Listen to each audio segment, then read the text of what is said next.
Welcome to the Deep Dive. Today we're exploring two really fascinating areas of Hong Kong history. They're right next to each other geographically, but historically just worlds apart.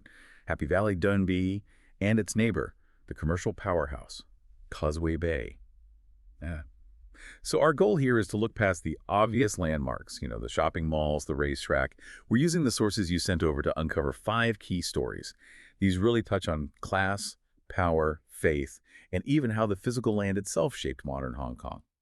Think of it as a different kind of map for exploring the city. Okay, let's unpack this. These two places, they're like a twin scene of the colonial story, aren't they?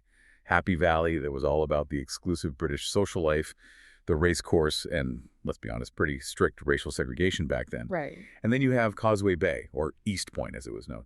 Pure commercial muscle, almost entirely dominated by one company, Jardine Matheson. So we're really looking at this tension, this interplay between the social elite and the commercial machine. Yeah, and how that friction shaped the city we see now. Let's start in Happy Valley. And we really have to begin with a tragedy, our first big story. The 1918 Happy Valley Racecourse fire.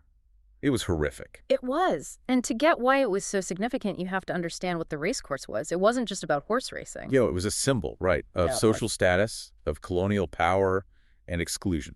Absolutely. The sources are very clear. Before the 1920s, the structure was deeply colonial. Chinese citizens, largely kept out of the main clubhouses, the fancy events. It was institutionalized. The whole layout screamed colonial hierarchy. And this kind of systemic indifference, well, it had deadly results on February 26, 1918. Yeah, it was almost inevitable, sadly. Around 3 p.m., fire breaks out. Scaffolding collapses crucially, the cheaply built scaffolding for the Chinese spectators, and it hits a cooking stove. And the death toll. Staggering. Over 600 people died. And the vast majority were working-class Chinese people packed into those unsafe structures. It's just awful to think about. And, what's really striking is that this wasn't just a random accident. The sources frame it as bloody proof, really, of the colonial government's disregard for Chinese safety. Cheap materials, dangerous spots. Lack of basic care. Exactly. And when the disaster hit, the response was just slow, inadequate. It exposed the system. So this immense trauma, it actually created the leverage, the sort of language for demanding change. How quickly did things shift after that? Well, quickly is relative in colonial times, but yes, it galvanized people. It gave a huge boost to Chinese ethnic consciousness and fueled anti-colonial sentiment. You see connections drawn to the big 1925 general strike. Right. Suddenly there was this terrible, undeniable event to point to. Precisely. The demands for fairness, they weren't abstract anymore. And the irony, the real twist here, is what happened at the race course itself. A symbol of oppression. Became the focus for change. The pressure was just too immense. By 1926, only 8 years later, the Jockey Club takes in its first 2 Chinese members, and Chinese jockeys are allowed to race. Wow. So the very place that symbolized exclusion had its foundations cracked, quite literally, by this tragedy. Blood and fire, as you said. And that loss, it's physically marked the landscape, too. If you walk through Happy Valley today, our first hidden gem really drives this home. The Happy Valley cemeteries along Wong Nai Chung Road. Ah, yes, the cemeteries, multiple ones. Hong Kong Cemetery, St. Michael's Catholic Cemetery. They really are like a physical record of that colonial structure, aren't they? They're a literal social structure fossil, as one source puts it. The separation is just stark. You walk around and you see graves rigidly divided by religion, nationality, class. It's the colonial hierarchy laid out in stone. It guides you on what the sources call a mourning and awakening walk. You really confront those old divisions. Exactly. But it wasn't just about the British and the Chinese, which is easy to focus on. Story 2 brings in another key group, the Parsis. Their cemetery was established incredibly early, 1852. 1852, so they were recognized as a distinct community very early on. Yes, the third group after the Chinese and British to get land for burials. And that tells you something about their influence. Parsis, Zoroastrians originally from Persia, came via the Indian Ocean trade routes. They were vital commercial elites. Figures like Sir Horace G. Modi, right? Instrumental in founding the University of Hong Kong. That's the one. Foundational figures. It shows an early internationalism beyond just the Union Jack. And their burial practices here are fascinating, too. How so? Well, traditionally, Parsis practiced sky burial, leaving bodies exposed, but obviously in crowded Hong Kong, that wasn't feasible, so they adapted. They adapted to earth burial. Yes, but in distinctive raised stone tombs. It's a really powerful visual of cultural adaptation, keeping the core identity but adjusting to the local environment. They shaped Hong Kong, and Hong Kong shaped them. And the location of their cemetery itself tells the story. It's right there on the same hillside along Blue Pool Road as the Tam Kung Temple. Exactly. That geographical coincidence is amazing. You've got the Parsi cemetery, representing this ancient monotheistic faith arriving through global trade, side by side with the Tam Kung Temple, which is a center for Hakka marine folk beliefs, built around 1901. It's a little microcosm of Hong Kong's pluralism, isn't it? Ancient faith, local belief, colonial structures, all crammed together. It really is. It shows that even while the British were setting up these rigid systems elsewhere, the very nature of Hong Kong as a trading port fostered these pockets where different cultures had to coexist. Internationalization wasn't just top-down. Okay, so Happy Valley gives us memory etched in stone in segregated graves. Let's shift focus now, cross the hill to Causeway Bay. Here, history is marked by something else entirely a daily, noisy ritual. Story 3. The Noonday Gun. Ah, the Noonday Gun. Such a great story. The origin is classic colonial anecdote, isn't it? Sometime in the 1850s, the head of Jardine Matheson, Robert Jardine, arrives back in the harbor. His staff greet him with a full 21-gun salute. Which was a huge no-no. That kind of salute was strictly for naval officers, royalty, high military officials. So Jardine's staff basically committed a major breach of etiquette. A massive breach. Seen as commercial arrogance stepping on military toes, the Royal Navy was not amused. They saw it as a direct insult to their authority. And the consequence? Jardines was ordered to fire a single cannon shot every day at noon. Forevermore, essentially. As a public act of apology, a sort of self-punishment.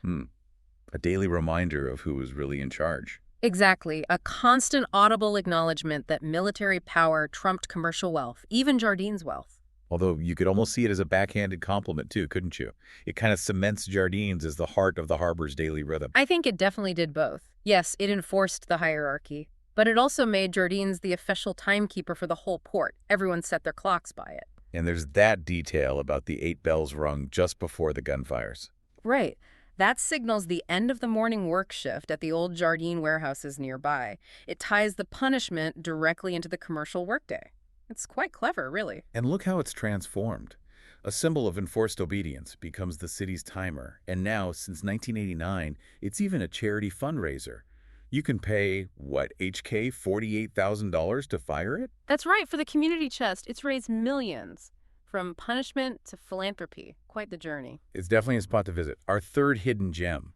Stand there, hear that cannon boom, and just look around at the skyscrapers. It's history echoing right in the middle of modernity. Okay, moving from sound rituals to something more fundamental. Story 4 deals with the actual land itself, the geographical violence, as the sources term it, of urbanization. Yeah, this is central to Hong Kong's story. So much of the city is built on reclaimed land. Over 67 square kilometers of it, holding something like 70% of all commercial activity. But creating that land meant destroying what was there before. It required erasing the natural landscape. And the prime example in this area is Morrison Hill. Right. It used to be a significant rocky hill, a quarry, quite prominent, but by the 1960s, completely gone, leveled flat. To make way for things like the Tang Shu Kien Hospital sports grounds. Exactly.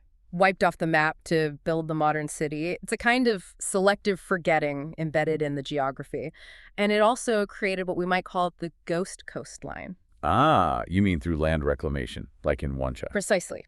The big Wan Chai reclamation, starting back in 1922, pushed the original shoreline way out. Where Gloucester Road runs today, that used to be waterfront. Which brings us to another hidden geographical clue, Causeway Road. Yes, and the edge of Victoria Park. The name itself, Causeway Road, literally Seawall Road. It tells you exactly what the boundary of the old bay. And if you stand in Victoria Park, particularly down in the sports grounds area, you'll notice it's slightly lower, that lower elevation. That's the physical trace of the original swampy bay. Wow, so that slight dip in the land is actually a hidden map. It really is. When you realize that, you're suddenly aware you're standing on what was sea just a century ago. It really drives home the sheer scale of human intervention, the conquest of geography that made modern Hong Kong possible.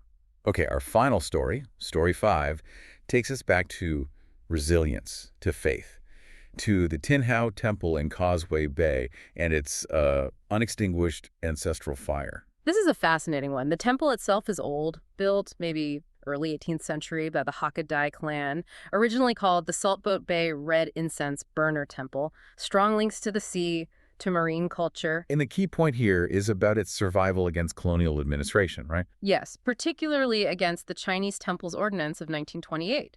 This was a big move by the colonial government to basically take over management of temples, bring them under official control, modernize them. Standardize things, regulate them. Right, but the Tin Hau Temple managed to get an exemption. The Dai clan fought it. How did they manage that? They successfully argued their case based on centuries of continuous private ownership and the temple's deep-rooted importance to the community long before the British even arrived.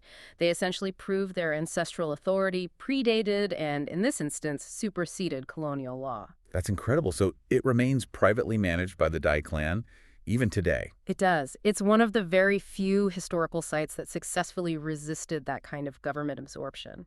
It's a powerful testament to the resilience of traditional clan authority against modern legal frameworks. So when you visit the Tin Hau Temple, our fifth hidden gem, you should look for those traces of the old Saltboat Bay name and just take in the contrast. Absolutely. This ancient temple, owned by one family for centuries, surrounded by massive modern towers, that visual tension says it all. It's not just coexistence, it's a statement about the enduring power of tradition. So wrapping this all up, this deep dive into Happy Valley and Causeway Bay, it really shows how Hong Kong's identity was forged. Definitely. It was forged in conflict, like the 1918 fire. In adaptation, like the Parsis finding new ways to practice their faith. And in constant negotiation, think of the Noonday Gun or the Tin Hau Temple fighting for its independence. And the physical city itself, the way hills vanish and bays get filled in, it's like a deliberate, selective forgetting. But these places we've talked about, the cemeteries, the Parsi site next to the local temple, even just the slope of Causeway Road, they act as anchors, don't they? Anchors back to those forgotten times. They absolutely do. And maybe the real value for you listening to this, if you explore Hong Kong, isn't just seeing the shiny new things, it's becoming a bit of a detective. A historical detective. Yeah. Uncovering how these groups often pushed to the margins. The Dai clan, the Parsis, the victims of the fire showed incredible resilience. How they actively built the city's complex international identity through their struggles and adaptations. That pluralism wasn't just handed down, it was fought for and built from the ground up. So, a final thought to leave you with. Now that you know the story of Causeway Road, that it was once the seawall, next time you walk along there, can you really just feel the pavement? Or will you also feel the ghost of the water it covers? Something to ponder next time you're crossing the bay.